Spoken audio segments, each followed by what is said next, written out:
Yo tout le monde et wesh YouTube. Aujourd'hui, je me suis décidé à vous parler un peu matos. Oh mais bien sûr qu'on aime manger des cartes graphiques ici. Alors attention, cette vidéo elle est pas faite pour vous dire d'acheter tel produit en pensant que c'est le meilleur. Ça va être uniquement une liste de matériel que j'utilise ou utiliser et que j'affectionne un petit peu. Pour chaque produit, je vais bien sûr vous expliquer quelle est son utilité, les points positifs et négatifs. Mais par contre, j'irai pas dans les détails. Ce sera à vous d'aller voir en profondeur pour voir si celui-ci vous correspond ou non. Pour ceux qui souhaiteraient jeter un coup d'œil ou carrément acheter les produits, ça tombe bien car j'ai mis tous les liens en description et sachez que si vous faites chauffer la CB, ça soutiendra aussi la chaîne. Au passage, s'il y a des nouveaux, n'oubliez pas de vous abonner et de me suivre sur les autres réseaux sociaux, surtout si vous aimez le streaming. Pour que la vidéo soit un peu plus intéressante et aussi pour le watch time, je vais parler du moins important à ce qu'il est le plus. Sinon, ça vous dit de commencer? Le boîtier de capture.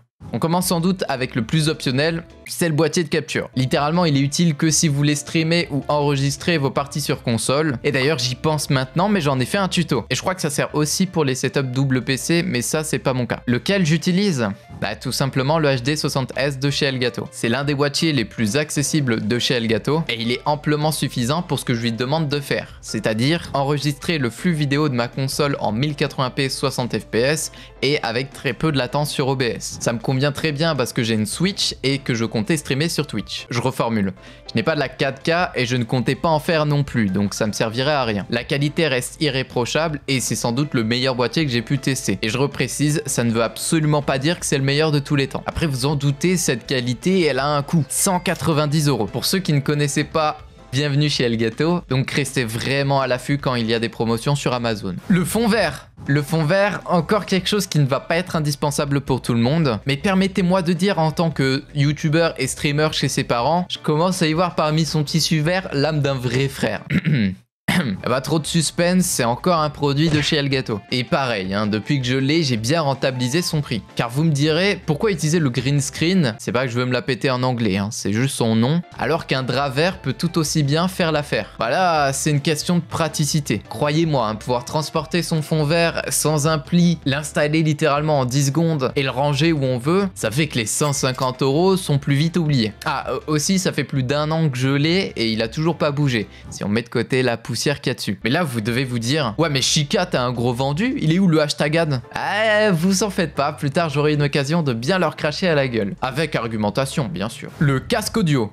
Là, je pense qu'il n'y a pas de feinte, quasi tout le monde en a un, même si je trouve que c'est quelque chose d'assez sous-estimé. Ce que je veux dire, c'est que dans mon cas, je le porte 9 heures par jour sur la tête, vaut mieux qu'il soit confortable, adapté à mes besoins et qu'il ait un son plutôt propre. Avant, j'avais le HyperX Cloud 2, il me semble, mais quand j'ai mis le Beyer Dynamic DT770 Pro pour la première fois, déjà ça m'a fait un peu bizarre, mais quelques jours après, j'ai pu constater le fossé auditif qui les sépare. C'est assez difficile à expliquer, mais j'ai l'impression que les sons sont tous plus clairs et qu'on perçoit mieux les petites nuances. Et pour le montage vidéo, c'est pas de refus. Et moi, je tiens à préciser que j'ai la version 80 ohms, et pour résumer grosso modo qu'est-ce que ça fait, plus la résistance est basse, plus le son sera fort dans vos oreilles. Au contraire, plus elle sera évelée, plus le son sera faible. Si vous n'avez pas un ampli ou quelque chose du genre. Pas grand chose d'autre à dire dessus, donc go pour la suite. Le tableau de bord.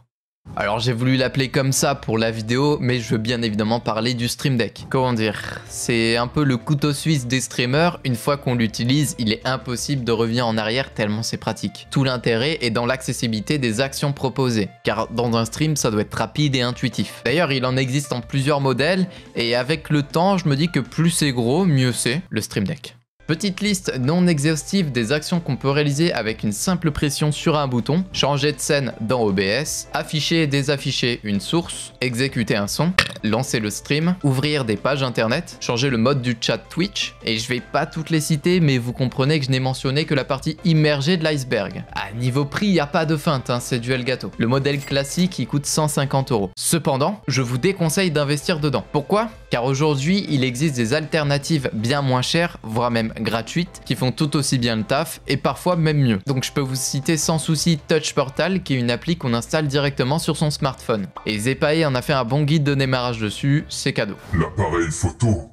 À moins d'être VTuber, aujourd'hui c'est quasi obligatoire d'avoir une caméra pour parler face à son public, que ça soit sur les streams ou en vidéo. C'est ce qui donne ce sentiment de proximité et l'impression de mieux connaître la personne qu'on regarde. Mais c'est pas non plus nécessaire d'avoir un appareil photo pour faire ça. Dans mon cas, avant j'utilisais la C920 de Logitech, avec laquelle j'arrivais à avoir un rendu pas trop mal. Et pour ceux qui se demandent comment, bah comme de par hasard, j'en ai fait une vidéo. Moi, si j'ai upgrade mon matos, c'est par pur narcissisme de voir toute ma splendeur en 4K et vous régaler un peu plus les yeux. Donc c'est pour ça que j'ai le Sony Alpha 6100 avec l'objectif, la batterie factice, la carte d'acquisition et le support qui va avec. Maintenant, vous comprenez pourquoi une webcam peut tout aussi bien faire le taf. Après, je vous laisse juger de la différence entre les deux avec des réglages bien choisis. Y a pas photo, pour les vidéos YouTube, c'est quand même un gros plus. Après, si j'arrive à ce résultat-là, c'est en partie grâce à l'éclairage.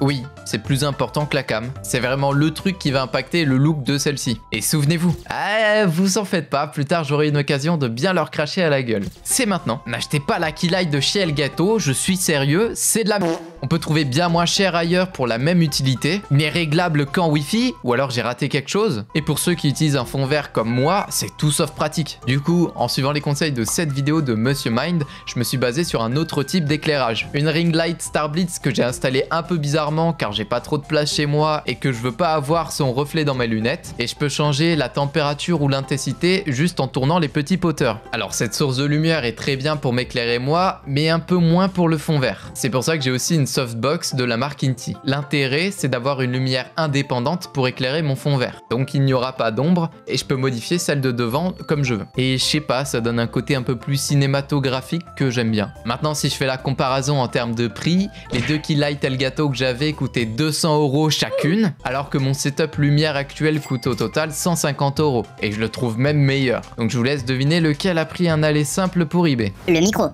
Mon micro actuel, c'est le Rode Procaster. Et... ouais, je l'aime bien. Seulement, c'est un micro XLR, donc il nécessite un intermédiaire pour être relié au PC, qui dans mon cas est la Go XLR Mini. Et là encore... je vous jure que ça change la vie de pouvoir régler le volume de chaque application individuellement tout en se prenant pour un DJ. Après, le défaut de mon micro, c'est qu'il laisse passer les plosives, genre les... Donc je lui ai encastré le Rode Windshield pour pallier à ce problème. Vous vous en doutez, c'est pas donné, je crois que j'avais payé 160 € pour le micro et 150 pour la table de mixage, sachant que c'est le modèle minimal. Et la bonnette par contre c'est une quinzaine d'euros. Ceci dit, mention honorable à mon ancien micro qui était le Rode NT USB, et il était pas dégueu non plus. J'ai juste mis un an avant de vraiment savoir m'en servir, mais tranquille. Et pour faire en sorte de bien positionner le micro près de la bouche car c'est très important, j'ai le classique PSA1, qui est juste un bras de micro qu'on fixe sur le bureau. Et enfin, le PC. C'est la base de la base. Faut savoir qu'au début, mon PC était pas forcément fait pour le streaming. Oui, il avait un peu de mal, et c'est pour ça que je lui ai fait quelques petites améliorations au fil du temps. Pour les intéressés, la config se trouve dans la description, parce que là, j'ai juste la flemme. Du coup, c'est bon ? Tu as checké? D'accord, c'est clairement pas un monstre absolu, mais cette config correspond à mes besoins, qui sont streamer, jouer à des jeux vidéo et faire du montage. Certes, je ne peux pas streamer les graphismes en ultra de Cyberpunk, mais est-ce que j'ai vraiment besoin de plus? Je crois pas.